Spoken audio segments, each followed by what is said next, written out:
এই ছেলেটির ছোট ছোট বাচ্চা খুবই পছন্দ, কিন্তু তার কাছে কোনো টাকা নেই, তাই সে নীরবে বাচ্চাটিকে আদর করতে লাগলো।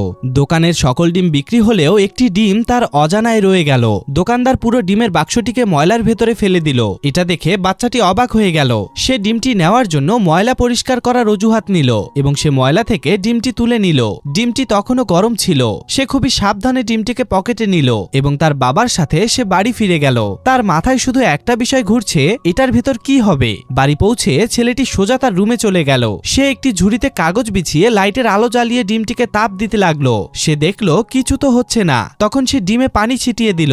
দেখতে দেখতে কয়েক ঘন্টা হয়ে গেল, কিন্তু কিছুই হলো না। হতাশ আর মন খারাপ নিয়ে সে ঘুমিয়ে পড়ল। 2 দিন হলো, তারপরও কোনো পরিবর্তন হলো না। তার বাবা তাকে ক্যাম্পে ঘুরতে নিয়ে যাবে। যাওয়ার আগে ছেলেটি আবারও ডিমে পানি দিয়ে গেল।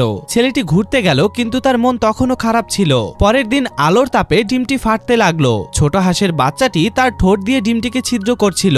একসময় সে বের হলো এবং দৌড়াতে লাগলো। ধীরে ধীরে সে কম্পিউটার টেবিলের উপর চড়ে গেল। টেবিলের নিচে হেলমেটের উপর পড়ে গেল। তারপর সে ছেলেটির কাপড়ে ঢুকে পড়ল।